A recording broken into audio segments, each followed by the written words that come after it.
listen to the podcast. You mustn't listen to the episode. We will kill you if you finish listening to the episode. Welcome to another episode of the Mind Like Books podcast. This time we're talking a metafiction, horror, fantasy, something. By Clive Barker. It's only 248 pages, released in 2007. And the people who joined me might not be as happy as they expected. How are you feeling? I am very well today. Hello. Great. Thank you for coming back, Christina. I'm not entirely sure it's like due to the book that I'm feeling well, but yeah. Too bad. How are you, Martine? Yeah, disappointed mostly. Oh. but otherwise, like, okay in the life, but the book. In the life. I finished I guess it I had expectations. I finished it like a month ago, so I've gone through all the stages of, I wouldn't call it grief necessarily. You've processed it enough. But I've managed to process it as like, yep, well, that was a book. Yeah, I'll be honest, I finished it like maybe an hour ago, so it's very fresh in my mind. Okay, well, maybe I've managed to forgotten bits, and that's helped. You should probably get all the bad jokes out of the way immediately. So, are you disappointed in yourself that you haven't burned this? When they ask you to burn it. No. I like that got annoying so fast. So very fast. Yeah, I was like going with it for like the first third of the book, and then I was like, okay, yeah, this is too much. But also like I was very disappointed that I couldn't find any like statistics or any mention of people who actually burned the book. I tried to look up online if there were like some. Oh wow, I haven't tried it. Some mention at least that somebody was like, yeah, I had to burn this like in the middle, so that I didn't find anything, which is kind of a shame. I don't think that like if somebody had burned it, it probably would have been just to. They are not alive anymore. So no, like just to have fun, ha ha ha. We are big fans of the book. We are burning the book. Aren't we quirky? Otherwise, I kind of doubt that anybody would be affected or influenced by the book and the pleading in the book and the threats of the book. I am coming to kill you. Sure you are. Yeah. like okay. I was sure you would love this part. So we should say that this book, the premise and the reason why I wanted to read this for a long time, and thank you for going on this journey with me, this is all my fault this time, is that if you finish reading this book, you'll release a demon.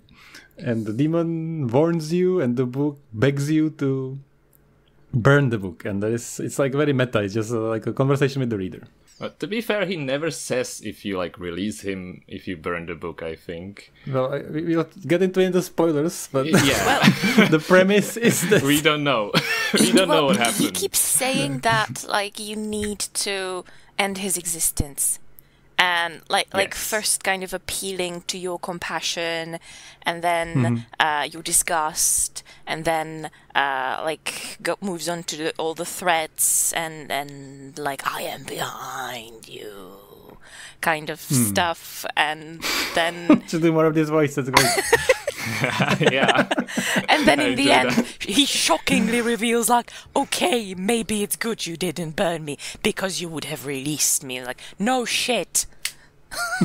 That was spoilers. I was not. Spoiler alert. No, but like I was not shocked. Were you shocked at that point when he like? No, of course not. No, so really. what was the point of all but that? there was like a internal struggle in me. Like during the reading of this book, I kind of at the beginning I had this like on one of my shoulders there was like this angel like of compassion, and on other shoulder there was this like demon of logical thinking, and I like the angel was like, he's gone through some like terrible shit, terrible things. He might not be lying, and like the demon is like, yeah, but he's also done like even more terrible things. So like, yeah, and the angel is like, yeah, but he's owning up to those mistakes. So it's like, he's a solid guy. And then the demon's like, yeah, but he's like proud of those mistakes, so it's not really mistakes. And then the angel is like, yeah, but he fell in love and felt human emotions. Yeah, but all just to believe him, he's a demon. So what do demons do? They lie? Yeah, they lie. They torture you, and they do everything so that you believe them to make what they want you to do. Okay, I guess that's fair. And then it kind of fizzled out. But at the beginning, I had these kind of like dilemma in what to believe and what to not believe about what the demon says. So that was kind of fun until maybe half of the book. So maybe I shall ask, did you hate this? The book or the framing device? No. I mean, both. I hated the framing device. I didn't hate the book. Okay. The framing device actively worked against me as a reader. If it had been just in like twice at the beginning and then once at the end, I would have been able to get into the story and feel more for the character, possibly.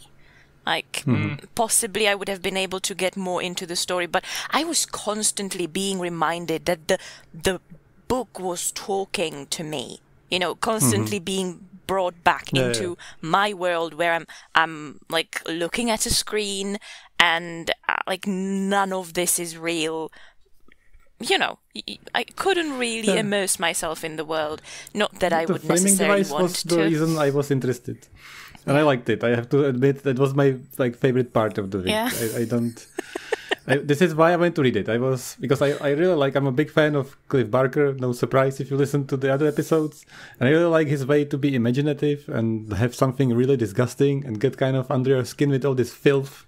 And I keep saying that living in Japan is too clean, so I need my dose of filth. And I need something ugly and dirty and sleazy. And he can write those characters the best I've read. Like, I want something extremely sleazy, evil, with no excuses, and having the dirtiest, like, gory good time. And I was super excited for what you described, but to the 11th degree. I was expecting him to be so obnoxious and so disgusting and so in your face and so like terribly undifficult. Like, I was expecting him to ramp up how uncomfortable it is to read this, that you will actually want to stop reading it, and that would be the point of the book. Like, can you actually finish reading this? Because it's so bad and so horrible and so disgusting that you can't even read it anymore. And some people in the review said that they were so bothered by this they stopped reading, but it wasn't because of that. It was because of what you said. I was bored by exactly. Yes. Exactly. So in this sense, I'm very disappointed because the book is unnecessarily violent, like Christina said, and there are some things that are disgusting, and it's evil, blah, blah, blah, but it's not really what I was hoping it was. Yeah, so like I wanted to ask you, as an avid reader of Clive Barker, compared to his other books, the horror part of this book, how much does it compare? It's very tame. It's very, very, very tame. It's like almost not there at all. The parts I liked in the other books are like the depth of the filth. like there's always something that gets under my skin surprisingly. Like there's something that catches me off guard. I have to say that I like all the ideas behind this book. I like the premise. I understand why he wrote it. I understand like what he was trying to do. I like all the plans, like all the points that he tried to achieve with this. I like, but it didn't work at all. And I think one of the main reasons is that it was too short and too long. We kind of agreed on this. We already talked about it a little bit outside of the podcast. I agree with too long. I'm not sure about too short. What do you mean by too short? We both agreed that if it was a short story, it would have been better. Yes. Right? If it was like a quarter of the way. Like that's true. For sure. There is this series of books he wrote that I used to love as a edgy like emo teenager. I read all these short stories and it was called Books of Blood, 1, 2, 3, 4, 5, 6, 7, and there was like always like these gory short stories, and it would fit there quite well if it was very short. Yeah. And if he made it more extreme, like what happens, I guess. And if he wanted to make it long, like some of his other books, like I talked about Weave World recently, it's 800 pages, and it's like a demon that you can get a lot of depth and like his character, and it's really interesting, but it's a little bit too long. So I think if he aimed for like 500 pages, it would be the ideal. Yeah, okay. So what you said, you understood why he wrote this book. I did not. Why did he write this book? Please tell me. Because his writing always has to do with imagination, memory, character, like what does it mean to be, remember, or feel something. And I really like those themes. Like, for example, in Weave World, the magic is based on you having the memory of something, and once you start losing the memory of it and you forget the person or the thing that happened, you lose the power over it. And I think that's an interesting concept, and they go into different worlds, and it's all like this system of like remembering things. So here he wanted to, you know, kind of get into the reader's perspective, and he wanted to try something with the imagination being meta, so to speak, breaking the fourth wall. And he wanted to write all these suggestions to make you think like you're actually in danger reading a book that contains a demon. And I don't think anybody tried to do that. I don't think there's a book that actually pretends that there's a demon in it. So I think this idea is very interesting. Like just the concept of having actual demon talking to you through the book. I don't think that's been done very much or at all, as far as I know. Yes, I don't know. So I think this idea really spoke to him. I think that's something he really wanted to explore. I like this concept, and I also like the ending, like the idea behind it. Like we'll get into it with the spoilers, but the invention and the machine and how it works, it's kind of lame in the end.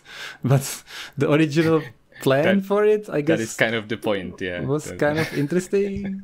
I don't know. It didn't work the book at all for me, but I can appreciate what he was trying to do. I'm still not entirely sure.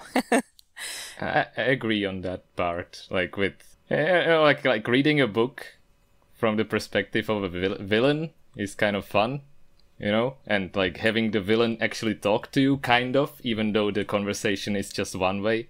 It helps to kind of get into the fantasy of him actually being there.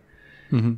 Yeah, as you said, it didn't really work. Like I really tried to kind of imagine myself, like try to imagine that the demon actually exists and everything to kind of intensify the horror for me. But yeah, it kind of didn't help. That as Christina said, that he constantly reminds you that he's this book, he's in this book, and he's like talking to you. So that kind of broke the continuity of the whole story. I was really hoping there would be more of the banter that Christina hated, like the pleading to burn the book and all that I thought that was just like the first step. And then there are some like quick mentions. For example, he says that the demon is there because you can see him in between the words when you move your eyes, and there's a blur between the lines of the text, so that's him moving around the words. And so that things like didn't ever get mentioned again. That would be like interesting. So that's what I thought would be the main like, point, and I thought there would be more and more ideas how to do something nonsensical like that. I thought there would be like a section, for example, like a chapter that would be completely out of context, and then he would say something like, "Oh, I have subconsciously suggested this," and then he would say something else, and he would remember something he read, and he would be like, "Oh, he's trying to like manipulate me into something," or something clever with the demon trying to directly manipulate you. But of course, that's not there at all. Unfortunately, I think it's not like that. If the idea behind the book is as you said, that like he wants to like manipulate the reader's emotions and make them like experience this, then a book is not a good format for that. Okay. And especially not this kind, because this book constantly reminds you that it's a book. And it constantly like makes you go back to your own world, as I already said. So if there had been some maybe interesting graphics, maybe some hidden words, some hidden clues. Yeah, that's what I was hoping there would be. Then maybe, or if it would be like somebody finds a book and then something happens to the person who finds the book, then and it's the book you're holding, then I guess. But and it's kind of a shame because he is a great artist. I love his paintings. He does comic books, he directed movies, he worked on a video game. All his art looks, I love it. Like, he even made children's books, by the way. All his art looks super disturbing. I love it. I would say. I'm not sure if I love it though. Like, sometime I'm kind of interested to read Abarat, which is a children's story, but it's very disturbingly depicted. So, and people say it's interesting, like it's a different kind of children's story, but it's still good for children somehow. So I'm curious how that works. I haven't read it. Yeah, that might be interesting to try. So, to defend the writer a little bit, at this point in his life, 2007, the book was released, and he went through a bunch of very hard times. In 2008, he was told by a doctor that his lungs can absorb only 10% of the air that he should be breathing because of heavy smoking and other issues. And in 2012, he was in a coma for a long time. And the coma happened because he was at the dentist, which is my nightmare. We talked about that on our other episode, so please check out episode 21 if you want to hear the details. I hate dentists, and this was like so it's very very funny that my favorite horror writer almost died because of a dentist. So whatever. And what happened? Like, just check out 21, episode 21. We have to listen to the episode. Yeah. He got an infection in a tooth, and it was like a root canal thing, and then the nerves in his tooth. There was like a pocket of pus in the gums that they forgot to treat, and then it got infected into his brain, and he went in the coma. Oh my god! Oh boy! I've had a root canal. Feel free to cut this out. It is the most painful thing I've ever experienced. Okay. So I want to say that when he was writing this book, he was probably not being able to breathe very well, and he wasn't very good with his health. And this is also one of the fewer books that he wrote because he's had like a long break in writing. Most of the famous books he wrote before this. So I kind of feel bad for him. And I saw his photo at a convention about 2 years ago when we were talking about the episode 21, and he looked so bad. I feel so poor man. He looked like a skeleton in a wheelchair, for like a better word.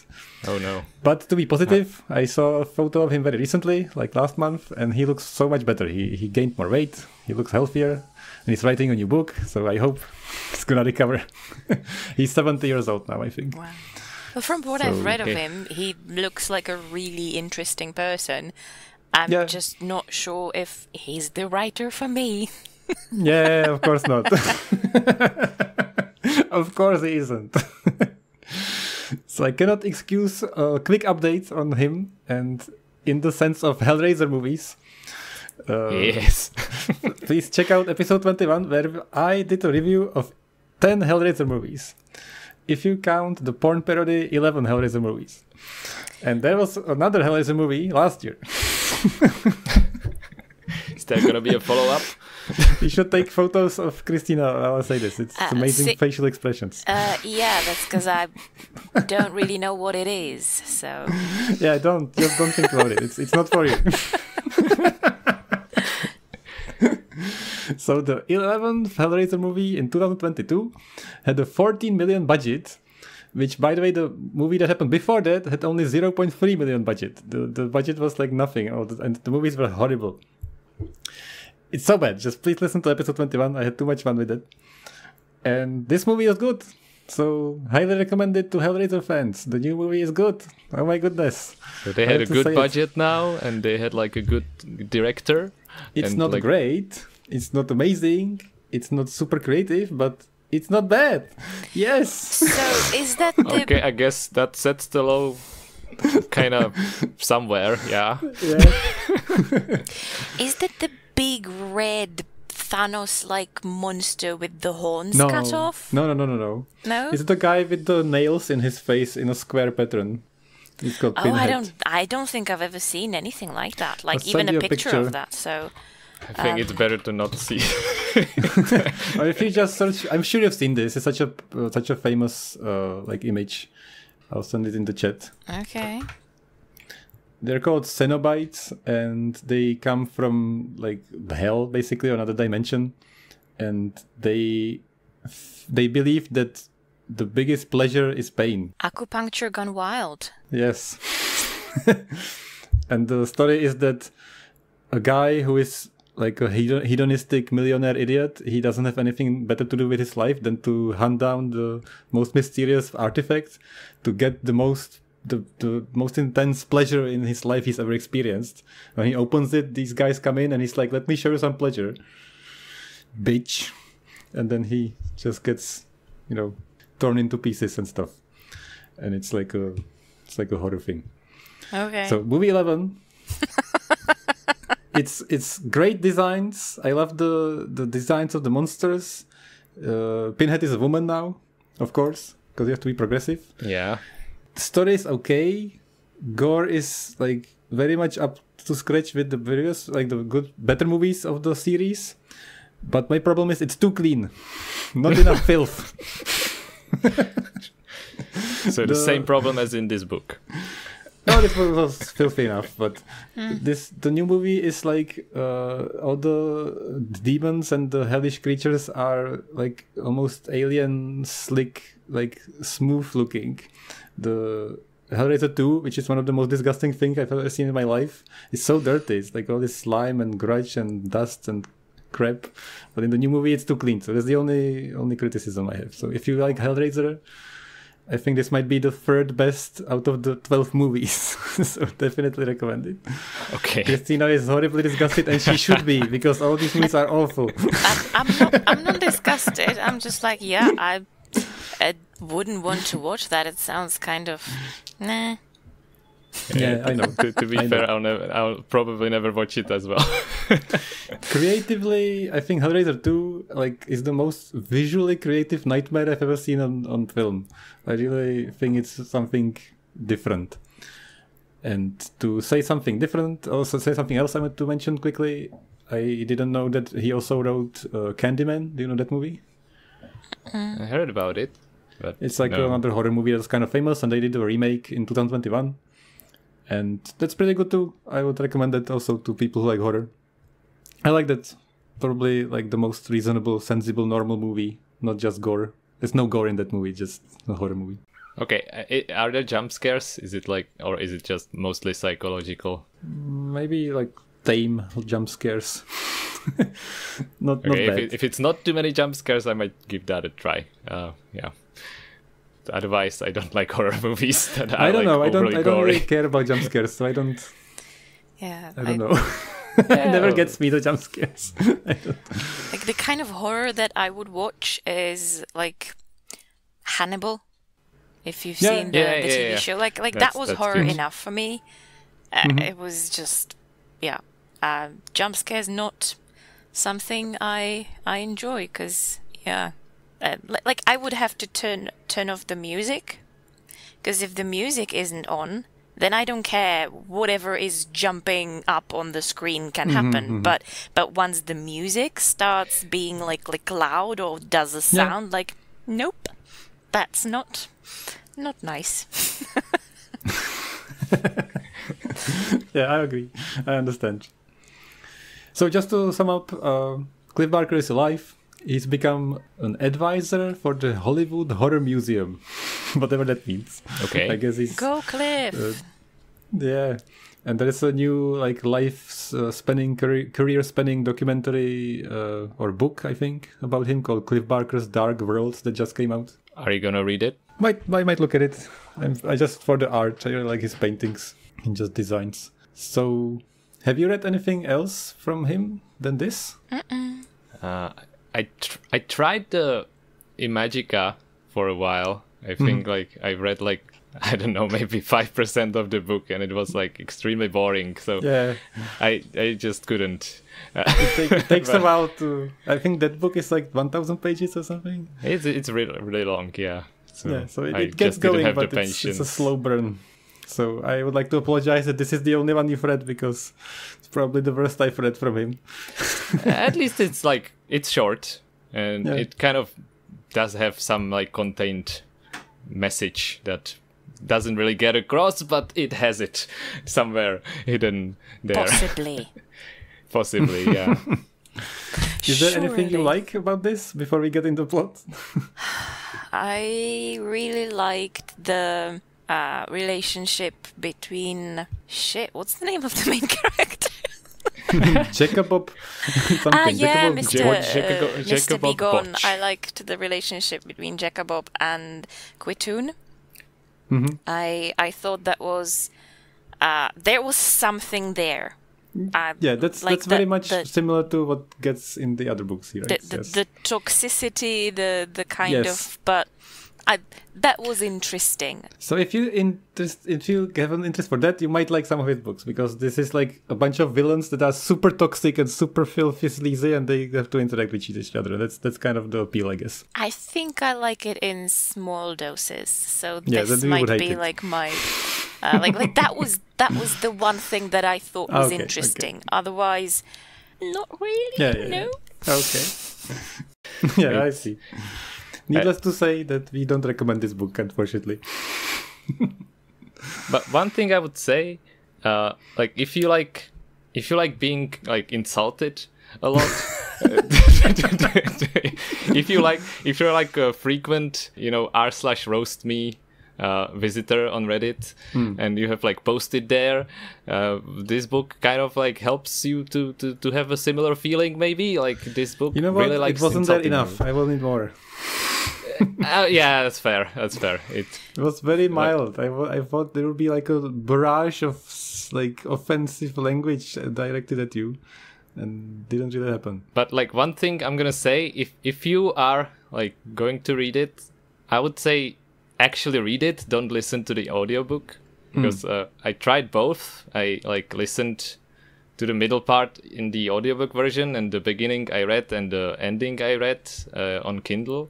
And with the audiobook, like the whole premise of the book just like is not there, because you're just listening to a person reading you this book that's supposed to be talking to you. And I would say like a heartfelt thank you for the narrator, Doug Bradley, for like sacrificing himself voluntarily to the Demon Nation for even reading this book. But like, it didn't really work in the audiobook version. I can imagine. Yeah. Burn this book. I'm not going to burn my phone. Like, come on. Yeah, that's the thing. Like, I'm reading this on a Kindle, Mr. Demon. I'm sorry, but I kind of like my Kindle. Like, it's a very good Kindle. I'm kind of emotionally attached to my Kindle. Like, sorry, Mr. Demon, you're gonna have to wait. Well, maybe deleting the file works as well. That's true. It's like maybe it could like actually remove him for good. Yeah, that's another thing I was kind of expecting, especially when they got into the book printing business, that I was sure they would get into an idea that he's being cursed to stay in the book by a single copy of the book, and by distributing and reading the book around the world, he is so much more cursed, and he would have to have everybody destroy every single copy until it's released or something like that. Not at all mentioned. I would like that. That would be interesting. That would be a nice plot. That would be a nice plot. How he's like split apart and like, yes. And maybe, and then I was like, my mind kept spinning because I really like I said, the concept. So then I was like, okay, so if that happens, then probably he's gonna be like, oh, by the way, some of the readers, they already burned the book, and we did a new edition, and I had those readers manipulated, and they're traveling around the world, and they might be behind your door ringing the bell right now, and they might kill you and burn the book as well, and there might be like a serial killer somewhere and stuff like that. I was expecting would go like more meta, that this is like edition 77, and the murderer from the 60th edition, he did this and that, and I don't know, but none of that happens, unfortunately. So that's what I meant by I was excited for this book. But that would be write fun. a fan fiction continuation of this book, or like a parallel of this book, which has all of your ideas. You have like a lot of good ideas for how this book should have gone. I think with imagination, I really, really like what he comes up with. So I'm just sorry, this one didn't work. To say something positive, I like the demon descriptions. I like the mother can spit fire and the father is a bastard, and the tales. I like the meat pocket. The main character carves a scar so he can hide a knife inside of his skin. So these kind of things he writes about a lot. But the escapades of the demon wreaking havoc in the 14th century could have been lots of fun, but they were boring. And inconsistent. And unnecessarily violent, even for me, because usually the violence serves a purpose in the story that he writes. But here it was kind of like just for the fun of the violence, I guess. Like there wasn't any consequence to it or anything. I liked that the demon is an idiot, that he gets killed and impaled so much. So I like that part. He's not an intelligent demon very much. So that's kind of amusing, but yeah. And the ending was kind of like, yeah. I was disappointed by the demon world. Because like at first I wasn't sure, like, okay, is this going to be, he's like drawing a metaphor between what it's like to grow up in disadvantaged circumstances and how that changes you, and like that actually like it turns you into a demon. But like then I was like, no, he is actually just a demon, and the demon world is kind of normal.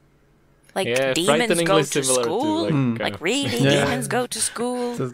Doesn't make much sense. Yeah, it's just like meh. Yeah, that's unfortunately the consensus. Yeah. But I didn't hate it. It was easy to read. It was short, so it's okay. I didn't feel like I wasted my time. I finally found out what this was because I wanted to try this for a long time. So thank you for doing that. I guess we could end the episode here, but if you're still curious what goes down, we'll try to go over the plot real quick. If you have any interesting details, please say so, but I am afraid you don't. I'm sure I remember some bits that I was like, yep, that's weird. So the story starts with Jakabob Botch, who is a young demon, teenager, I guess, something, maybe, we don't know. And he is, I guess you could say, even tortured by his father, called Gutmus. Peppy Gutmus, and his hobby is to write in his diary about how he would torture his father, inventing various torture devices. And his mother finds it, and they try to burn it so the father wouldn't see it, but the father finds it, and they start this chase. I like how I always said the mother has fire spit, so she spits on the pages of the diary to burn them, and the fire is so intense that Jakabob cannot not watch that, and he falls face first into it and completely gets burned. So that part that was very visceral, like explaining how his like face started bubbling with fat and everything. I was like not very nice to imagine. That's all of his books like that. Yeah. So then the father starts chasing him because he's a father demon. He wants to kill his son, I think. I don't really know. He wants to kill him, but he starts shooting after him. Yeah, well, he saw some, like, his name mentioned in the pages that were being booked, didn't he? So he was like, you were writing about me, boy, and... Yeah. I forgot about his voice. He should do it more often. Yes. And there's a sister, isn't there? First he mentions this sister that he's trying to protect, so he lets himself get beat up.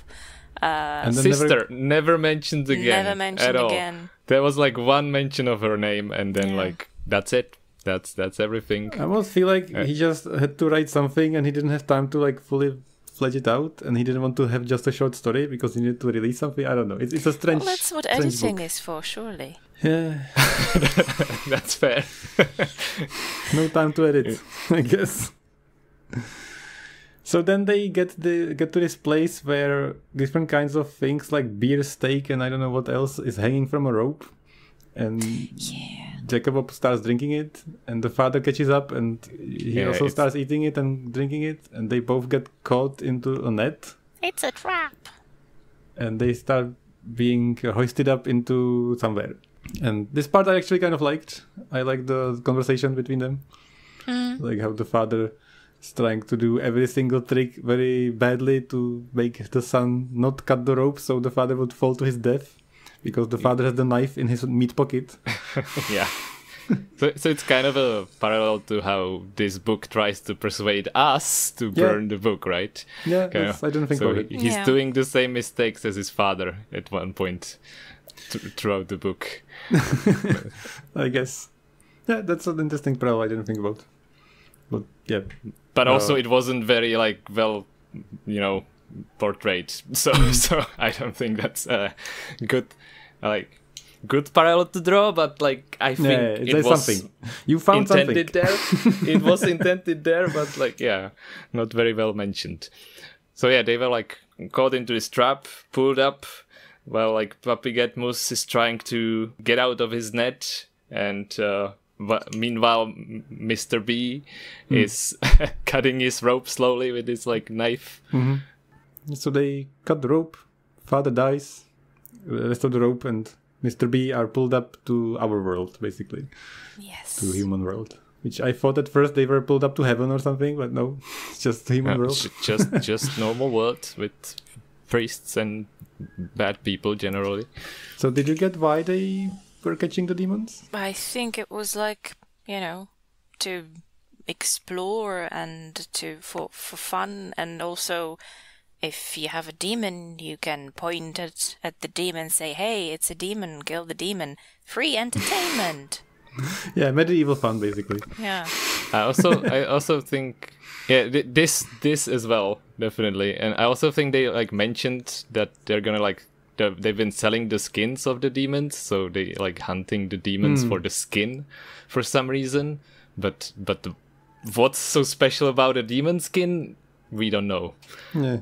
So they want to put a cloth on his face and chain him up and then cut him up for meat for dogs or something, but he manages to escape and he runs away to the girl who's cutting up the demons, right? I think he runs away and then he kind of comes back a little and he sees the girl and is like, you are so beautiful.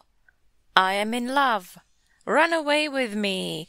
We can be happy together. And then he sees that, she doesn't mind her job. And then... She's the daughter of the priest or something? Of one of the... Yeah, Or of one of the guys who pulled up... hunters, I guess. Is she? Yeah, okay. She's the daughter of one of the guys who pulled him up. But those guys, I don't think they're priests. The priest or the archbishop. Yeah, he there was comes a bit one later. priest in the group, but otherwise it was some sort of maybe merchant or some sort of influential man in the city who just hired these guys to hunt for a demon with him. Mm-hmm. I guess they had it as a long-term job because they definitely weren't doing it for the first time. But there was only one priest, and then they were gathering the demons for some sort of... There was a new bishop being appointed, right? Or something like that. Or new archbishop, maybe even. Mm-hmm. And these were sacrifices for him. I thought that the archbishop at the start of the book is the archbishop at the end of the book, and the archbishop at the end of the book is a demon. Is it? Disguise. Is it the same guy? I don't thought think so. we know. Because he and Quitoon seemed to know each other, and Quitoon was working for the archbishop, and he mentioned something like the archbishop has his own demons as a demon guard.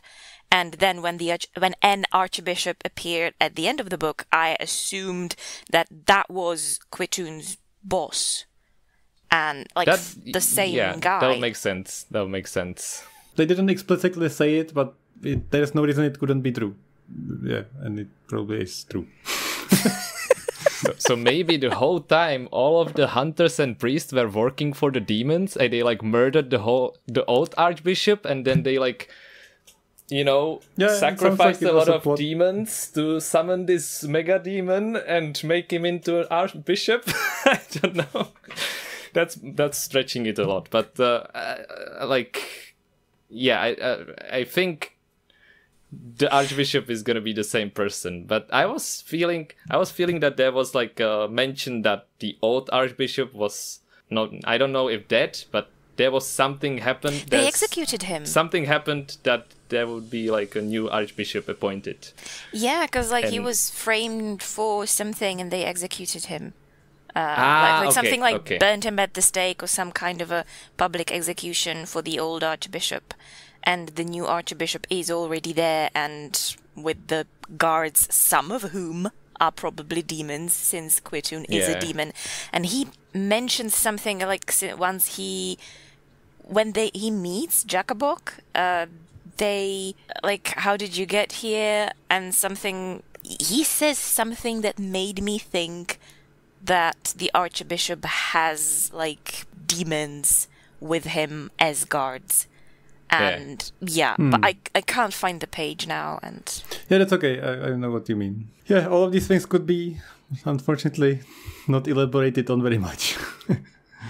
Sorry to skip back a little bit. I have made a note. I like the circles of hell that they were being pulled up on the ropes. They kept saying that they went through the 4th circle and the 5th circle and like that. That's from Dante. Yeah. So I was like, wait a minute. They mentioned that they just went through the 4th circle, and I was like, that's gonna be somehow relevant to what they talked about. And then when he fell to his death, I was like, he fell through the 4th circle and he died or something. I was like, that's gonna be. So I looked it up, and no, not relevant. Yeah, I was thinking, like, does the 9th circle of hell, which is like treachery, I looked up, like, does it have any significance with the story? No. I was He's always mentioning, like, I'm a terrible demon from the 9th circle of hell. Yeah. It's like, so, okay, Mr. Botch, that's nice. so what can you do? Not really much, but okay.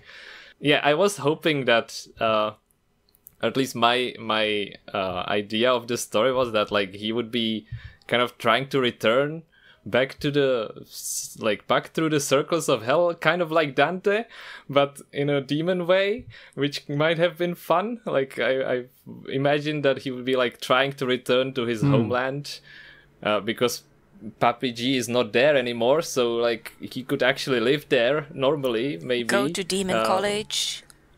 Like nice have demon. A normal life, like study like torture devices 101 in college and like be happy. Could have gone far. It's true.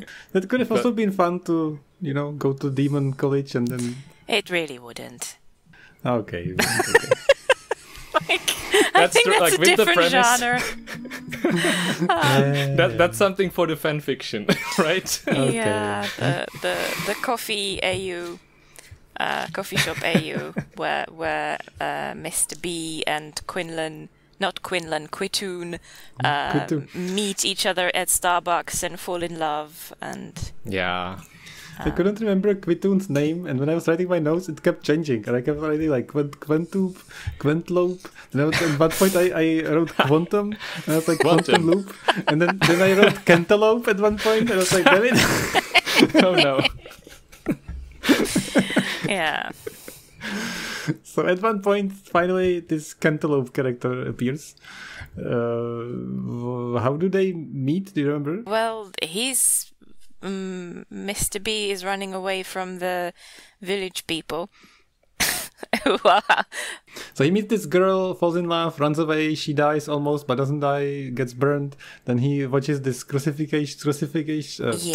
No, the burning of the priest or something, and then people attack him and he runs away, and then impale him and he runs away. It's all these escapades where like a knight impales him on a halberd and then he runs away. Right, while he's running away, he sees this couple in a secluded spot. Yes. And they're going at it, and he's watching them, and then they see him, and he kills the guy, but he didn't really want to kill the guy, and he talks for a bit to the girl, and did he kill her in the end or not? No, everything he just scarred her for life and left. I don't know. Whatever happened, I think he just like escapes and does something, escapes, and then finally he can't escape. So they chain him and impale him, and I don't know what they do. Yeah. And then Cantaloupe, Quantum Leap saves him. Yeah. And he saves him by exploding and killing everybody. Yes. Just with his demon powers. And before saying that, he says, Mr. B, be gone. And so he's trying to protect him from the light searing everything. Yeah, it was a very strange scene. And then the story is interrupted once again by the demon in the book telling you to burn the book. And when it's every now and then. And then I guess it moves like several years later, where Mr. B is telling the story of how he and Quitun traveled the world, and that's where it was really inconsistent, the violence in the book, or maybe the characterization of the main character and his boyfriend, is that they, like, in some of these stories, they help people. They help people by exposing corruption, exposing some kind of bad deeds. And then in the next scene, he's like, so I was bathing in the blood of newborns. Yes. It was strange. I remember that too. Yeah. So, demon stuff. The only excuse I have is they do whatever, they don't care at all. I don't know. Maybe they were bored, so they wanted to help for a change. I don't know. It was, you're absolutely right. So then we find that Quintaloop, so he's like a higher grade demon who can do more stuff, and his hobby, I guess, is to see what people make, like throughout the centuries, what kind of inventions. Yeah, machines. And we have to go to this super obvious like setup that was very unexpected, that they want to find a device that will change the world. And they mentioned Johannes Gutenberg. Oh, I wonder what it could be. So, yeah, it was kind of like another like meh. I was honestly like not sure what was going to happen once they like, okay, book kind printing. Of guessed it sure. At this point. That was an important invention. It did change the world, at least like changed how Western Europe, operated and stuff like that. Sure. What are you going to do with that book? And the book does a battle between heaven and hell with it, which was like over the top. Like, why? Like, as soon as they said Gutenberg, did you assume immediately that that's how they imprisoned the demon? Yeah. Yes. Of course. Yeah, so that's like painfully, obviously predictable. So that was like a really bad point for me. You have to like wait for the end to get the big secret how I got into the book. By the way, we went to Mainz. Like, okay. I guess, spoiler alert, printing press is the reason why they go to Mainz. To Johannes Gutenberg. I like that that Johannes Gutenberg's wife is an angel in disguise and the priest is a demon in disguise. So it's kind of fun. Everybody is a demon or an angel like around him. And the reasoning is that cruelty begins by ignorance, and if you read, you're not ignorant, so then it will change the world. And I guess the demons will not have enough cruelty if people read too much. So they have to fight the heavens over who's going to have copyright rights over the printing press. Yeah. Yeah, like the thing that I liked the idea where the archbishop and the head angel they begin talking and negotiating who's going to get the souls who, are influenced by this and by that, and that it was kind of like the things that you thought would be obviously good and angelic actually are not, and the other way around. I was waiting for something clever like that. That was fun, kind of like to think I was about waiting it. for some dumb joke, like, of course I wouldn't be here. I was waiting for something like, the devils get the porn magazines, and then they have the science journals, and then I'm taking the Linux documentation of C++. That's the devil. And I was like, of course that wouldn't be here. I think like this idea that like heaven and hell is just like different parts of the same administration. I think Good Omens does that much better, and in a way that's much more coherent. Shall we say? This wasn't. It felt the whole book felt underdeveloped. I felt like there were a lot of seeds to a good premise, and none of them were developed like either at all or very poorly, and it was kind of rushed, disappointing and rushed. Yeah. So unfortunately. So what happens with the angel and the wife? We should like mention how we got to Mainz. Like we got to Mainz, and there was like a big battle between angels and demons for who gets the rights to the printing press, right? And it's first like big battle, like physical battle in the streets and everything, and then it kind of moves slowly into this room, this like secluded room where the archbishop / main demon guy versus the wife of Johannes Gutenberg / the kind of a representative of the angels are arguing for what each of the sides should get. And like Botch kind of gets there. He's completely like almost dying and everything, but he gets there like, you know, just he's not supposed to be there, but he like peeks in the room and everything, and then there's like many other demons. Quitun is there, so he's like wants to be there to just like you know, be close to Quitun, but also is interested in what the demons and angels are arguing about. And yeah, and then we get this whole scene about like arguing who gets what, and that was kind of fun to see. Yeah, the merging of the demon and the angel in like one argumentative blob that kind of like decides on who gets what, but they both kind of, you know, felt like the same, you know, the different side of the same coin. Yeah. So I guess they end up working together, like Christina said. They kind of work together, yeah. And what happened to the angel, you said? Yeah, I'm not remember. I guess just nothing. Just discuss stuff. Yeah, I don't think anything happened. They finished their discussion, but then they like found that Mr. B is there, like you know, spying on them, and they're like, oh no, somebody is spying on us. We need to like contain this information. So, but we must not kill him on the holy ground. This part I didn't get. Like, okay, there's a secret that the hell and heavens now will control the printing press. Blah, blah. Yeah, and that. So if you know that, first of all, who's gonna believe you? Second of all, why does it matter? Third of all, wouldn't they just kill the people who knew if they did any problems, caused any problems? Yeah, like they were killing left and right before, so why also, not like kill the demon now? Why is Mr. Cantaloupe okay with this? Like, why is he excused? Well, I assumed because he's with the Archbishop.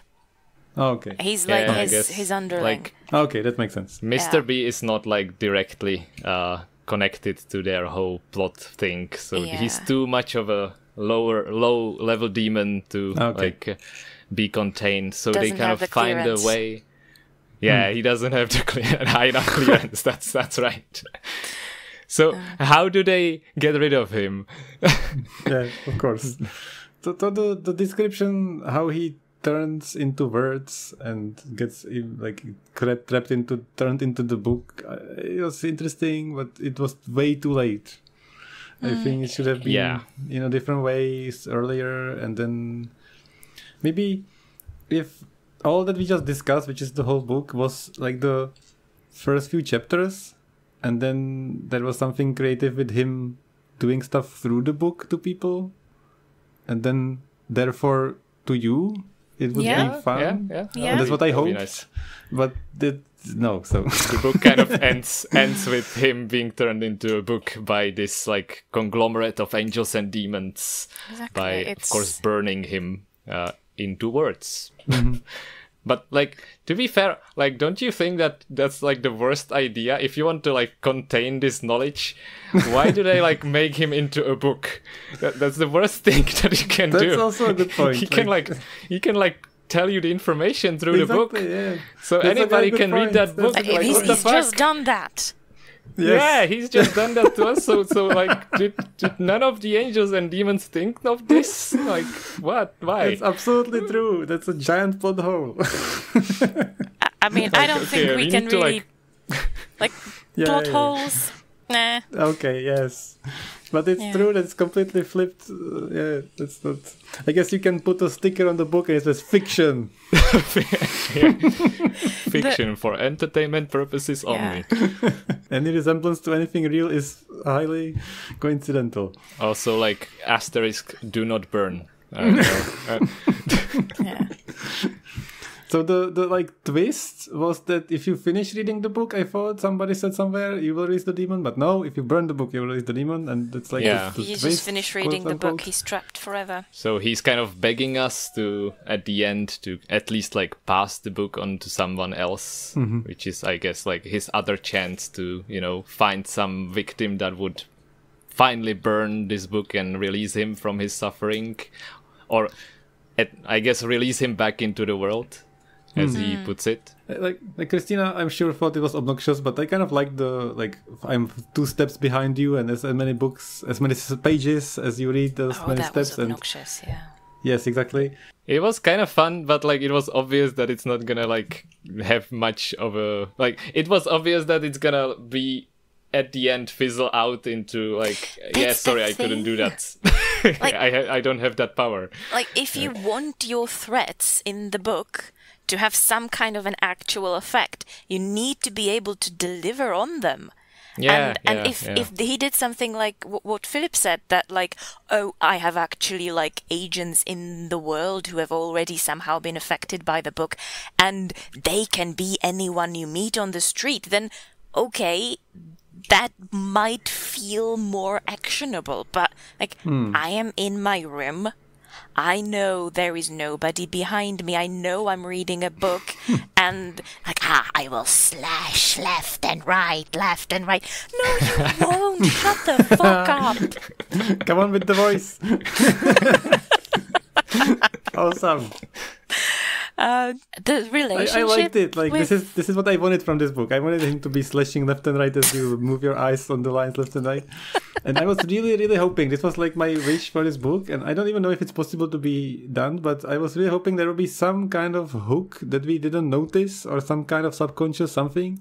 Like, for example, all the book he's trying to persuade you to burn the book, and it's revealed that you shouldn't do it. So what if the whole book he was trying to make you do things that would make him stay in the book, place this somewhere and talk to this person here, or wear this, or don't read the book longer than 10 minutes, or wear a hat, or I don't know, take a hot shower, whatever you do. And then it would be like twisted that all those things were to release him, and you were doing them to like keep him in the book, and then you would kind of have been doing something, and you realize at the end of the book the like thing that would be the twist would be like, oh, you've been doing all the rituals to read the book, and now I'm released, and that's the end, or something like that. So I was thinking there could be something in there, but no, not here. Do you know what it actually reminds me of? I just realized, like a worse version of those creepy pasta things. Yeah. Online, but like a much worse version. Yes. So. Yeah, so thank you for reading. I am very sad because I love reading this. Even this, I didn't mind it. Like, it was meh, it was like but I didn't hate it. I like how he writes. I like what he writes, and every single person I make to read anything he writes is always disappointed.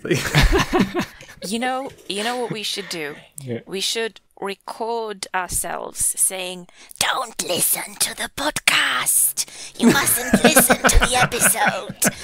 We will kill Burn you your if phone." you finish listening to the episode." And then like intersperse it in between. And That's awesome. Please have this voice forever. Yeah, let's do that. That's perfect.